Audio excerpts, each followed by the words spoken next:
ایک سوال آج بھی دنیا کے دل میں کانٹے کی طرح چبھتا ہے، دجال آخر ہے کون؟ وہ کہاں چھپا ہے؟ کیا وہ زندہ ہے؟ کیا وہ ہمیں دیکھ رہا ہے؟ کیا وہ اسی دنیا کے کسی ویران زنجیرے میں قید ہے جہاں ہوائیں چیختی ہیں اور سمندر بے چینی سے ابلتا ہے؟ تمیم داری نے ایک عجیب مخلوق کے ہاتھوں اسی دجال کو زنجیروں میں جکڑا دیکھا تھا۔ تو آخر وہ کون ہے؟ کہاں ہے؟ اور جب وہ آزاد ہوگا تو دنیا پر کیا گزرے گی؟ دوستو، اگر میں آپ سے کہوں کہ اس دنیا پر ایک ایسا وقت آنے والا ہے جس میں ہر چیز کی حقیقت الٹ جائے گی، جب سچ جھوٹ لگے گا اور جھوٹ سچ محسوس ہوگا، جب انسان روشنی میں بھی اندھیرے دیکھے گا، جب قدرتی نظام ٹوٹ جائیں گے، جب ہوا میں بے چینی، پانی میں خوف، زمین میں لرزاہٹ اور دلوں میں ہولناک بے ایمانی ہوگی، تو کیا آپ اسے سن کر حیران ہوں گے؟ اگر میں کہوں کہ ایک ایسا دن آنے والا ہے جب انسانوں کو اپنے اپنے گھروں کے دروازے بند کرنا بھی کافی محسوس نہیں ہوگا، کیونکہ جو آنے والا ہے وہ دروازے نہیں، دل توڑ دے گا، ایمان کا تالا کھول دے گا، عقلوں کو شک میں ڈال دے گا اور دنیا کو ایسے دھوکے میں ڈال دے گا جس کی مثال انسانیت کی پوری تاریخ میں نہیں ملتی۔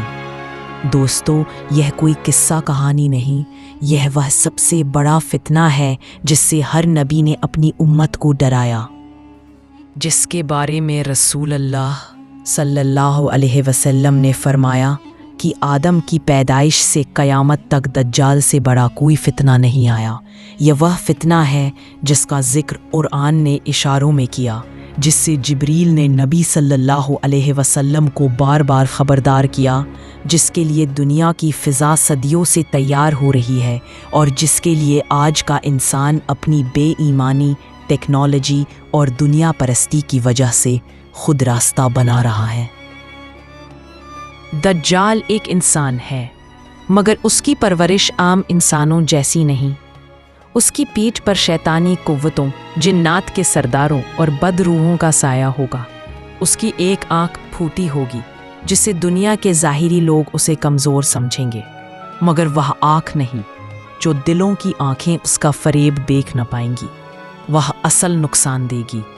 اس کے ماتھے پر کفر لکھا ہوگا، مگر صرف وہی دیکھ پائے گا جس کے دل میں ایمان زندہ ہوگا۔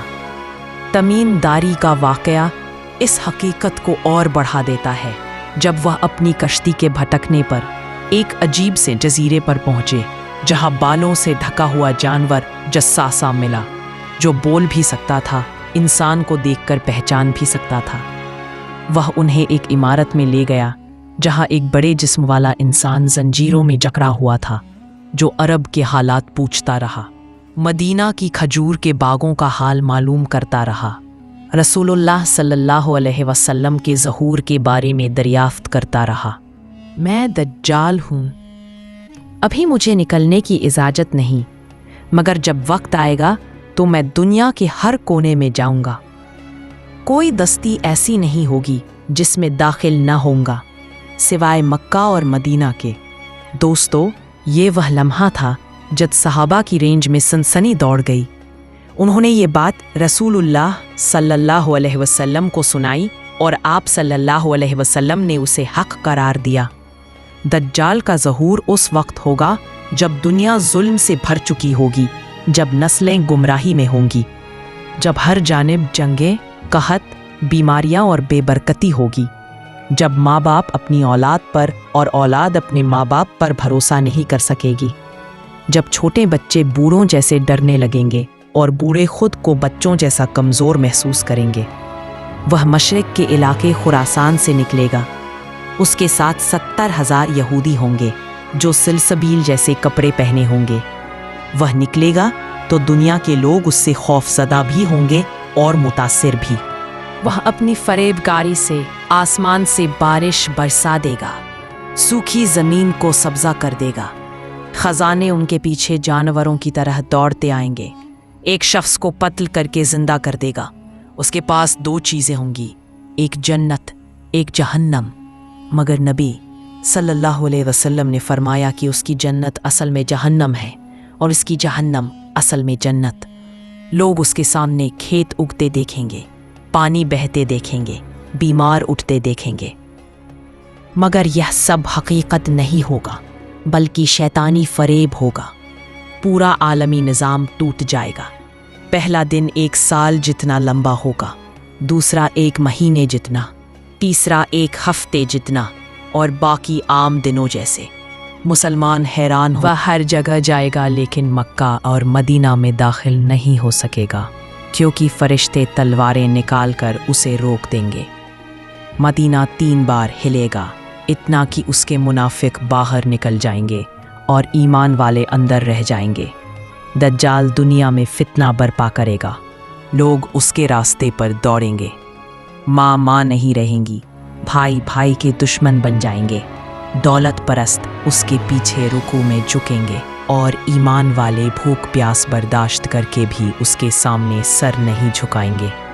اسی دوران شام کے علاقے میں مسلمان ایک عظیم معرکہ کے لیے جمع ہوں گے۔ ان کے دل کمزور ہوں گے، مگر امید باقی رہے گی کہ اللہ انہیں تنہا نہیں چھوڑے گا۔ اسی لمحے آسمان کے دروازے کھلیں گے، روشنی زمین کو جگمگ کر دے گی، سفید مینار پر ایک فرشتہ اترے گا اور اس کے پیچھے حضرت عیسیٰ نزول فرمائیں گے۔ ان کے چہرے سے نور ٹپک رہا ہوگا، ان کے سانس کی ہوا وہاں تک کافروں کو ہلاک کر دے گی جہاں تک وہ پہنچے گی۔ وہ مسلمانوں کے سامنے آئیں گے، لوگ خوشی سے رو پڑیں گے، اور پھر دجال کا پیچھا شروع ہوگا۔ دجال بھاگتا ہوا باب لد پہنچے گا، مگر حضرت عیسیٰ اسے پکڑ لیں گے۔ ان کے ایک نیزے کے وار سے دنیا کا سب سے بڑا فتنہ ختم ہو جائے گا، اس کا خون زمین پر ٹپکے گا اور دنیا کی سانسیں بحال ہو جائیں گی۔ دجال کے مرنے کے بعد دنیا میں امن آ جائے گا، زمین اپنی برکتیں لٹا دے گی، انسان سکون سے رہیں گے، ظلم ختم ہو جائے گا، جنگیں رک جائیں گی، درندے انسانوں کو نقصان نہیں پہنچائیں گے، اور ایمان والے خوش ہوں گے کہ اللہ نے انہیں فتنہ دجال سے بچا لیا۔ لیکن دوستو، یاد رکھیں، دجال کی کہانی سننا کافی نہیں، اس کے فتنوں سے بچنے کی تیاری ضروری ہے۔ رسول اللہ علیہ السلام نے فرمایا کہ جو شخص سورہ کہف کی پہلی 10 آیات یاد کر لے، وہ دجال کے فتنے سے محفوظ رہے گا۔ اور یاد رکھیں، ایمان وہ چیز ہے جو کتابوں میں نہیں، دلوں میں طاقت بنتی ہے۔ جب فتنوں کے دروازے کھل جائیں گے تو دولت نہیں، طاقت نہیں، عقل نہیں، صرف ایمان بچائے گا۔